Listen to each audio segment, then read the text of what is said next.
নমস্কাৰ এই মুহূৰ্তত অৰুণোদয় আঁচনিৰ পৰা আৰম্ভ কৰি প্ৰেৰণা আঁচনিলৈ কেইখনমান গুৰুত্বপূৰ্ণ খবৰ আপোনালোকক প্ৰদান কৰিম। অনুগ্ৰহ কৰি ভিডিঅ'টোত ক্লিক কৰিছে যদি ভিডিঅ'টো স্কিপ নকৰি প্ৰথমৰ পৰা শেষলৈ চাই থাকিব। লগতে মোৰ চেনেলত নতুন হ'লে প্লিজ চেনেলটো ছাবস্ক্ৰাইব কৰি মোৰ লগত থাকিব আৰু ভিডিঅ'টো ভাল লাগিলে অনুগ্ৰহ কৰি শ্বেয়াৰ কৰি দিব।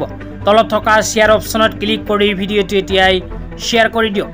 তো বলক ভিডিঅ'টো আৰম্ভ কৰি আজি প্ৰথমটো গুৰুত্বপূৰ্ণ খবৰৰ বিষয়ে বিস্তাৰিত জানি লওঁ।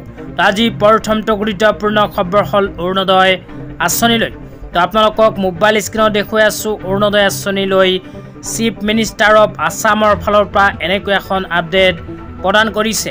ইয়াতে কি লিখা আছে পঢ়ি আপোনালোকক বিতংভাৱে বুজাই দিছোঁ। ইয়াতে লিখা আছে today more than 38 lakh beneficiaries will receive a total of 316.64 crore directly into their bank account under Arunodaya and Pension Scheme.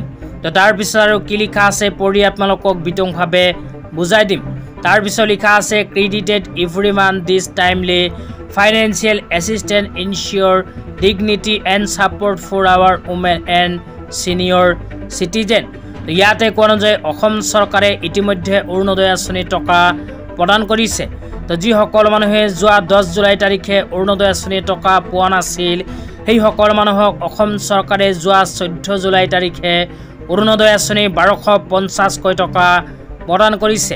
তো চলিত জুলাই মাহত অসম চৰকাৰে অৰুণোদয়ৰ দিন হিচাপে 14 জুলাই তাৰিখটো ঘোষণা কৰিছে।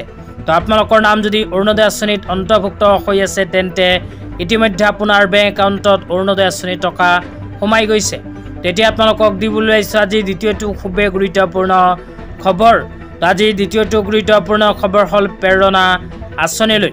তো আপোনালোকে মোবাইল স্ক্ৰীনত চাব পাৰিছে প্ৰেৰণা আঁচনিলৈ অসম চৰকাৰে যোৱা 10 জুলাই তাৰিখে কেবিনেট বৈঠকত এনেকৈ এখন সিদ্ধান্ত গ্ৰহণ কৰিছে। তো ইয়াতে লিখা আছে মেট্ৰিক পৰীক্ষাক লৈ 10ম শ্ৰেণীৰ ছাত্ৰ ছাত্ৰীয়ে প্ৰতিমাহে 300 টকা লাভ কৰিব প্ৰেৰণা আঁচনিৰ জৰিয়তে।